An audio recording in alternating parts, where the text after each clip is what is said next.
Philippine Military 11 General Orders. General Order Number 1. To take charge of this post and all government property in view. It means you are responsible in your post during your duty. You have the right and authority to guard the area. General Order Number 2. To walk my post in a military manner, keeping always on the alert and observing everything that takes place within sight or hearing. The person in charge must abide by military rules and regulations. They also need to be alert to what they see and hear. General Order Number 3. To report all violations of orders I am instructed to enforce. Anyone who violates must be reported immediately. It should not be biased towards others, even if it is your friend. General Order Number 4. To repeat all calls from posts more distant from the guardhouse than my own. It means, if I was closer to the guardhouse, I would have to repeat all calls from distant people in charge to make the call clearer. General Order Number 5. To quit my post only when properly relieved. This means that the person in charge can leave his or her post if he or she needs to arrest anyone who violates the order. But in case the time came for his or her relief, he or she would not immediately get out of the chair but would call the little watch officer.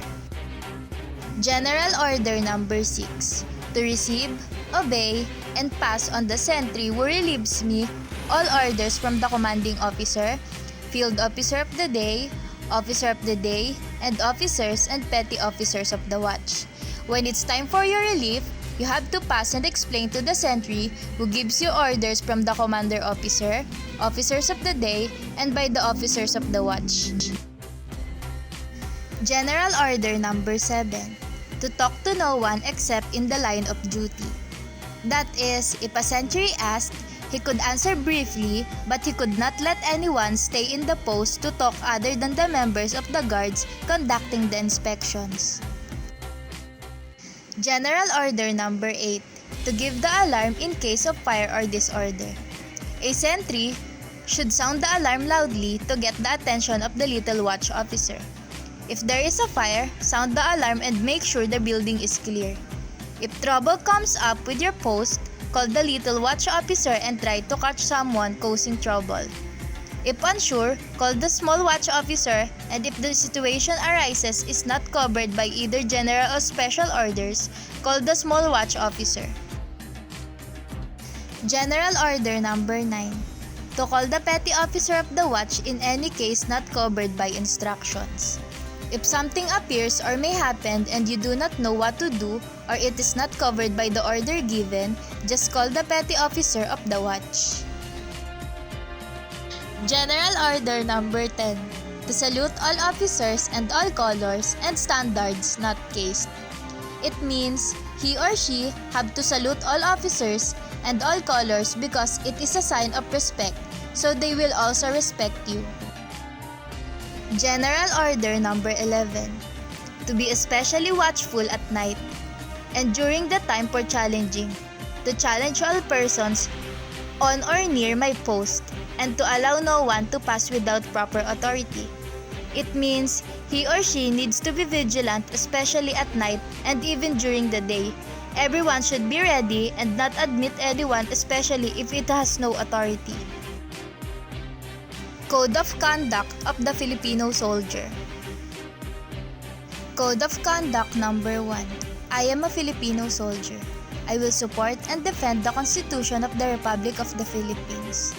Giving his commitment to support and defend the Constitution of the Republic of the Philippines. Code of Conduct Number 2. I am a Filipino soldier. I will fight all forces that would destroy the freedom and independence of the Filipino people.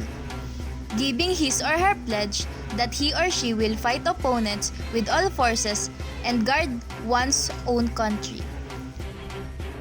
Code of Conduct Number 3. I am a Filipino soldier. I will obey laws, legal orders of my lawful superiors at all times. Promises to respect people in high positions and to abide by the rules and regulations of the country. Code of Conduct number 4. I am a Filipino soldier. I will uphold the supremacy of civilian authority over the military in war or in peace. They are not allowed to participate in any political activity while in service. Code of Conduct number 5. I am a Filipino soldier. I will live and die in true Filipino tradition of valor and honor, duty and loyalty. As dedicated public servant and expected to be loyal in the Philippine Constitution, they are bound to perform their task with responsibility. To all this, I pledge my life, my treasure, and my priceless honor.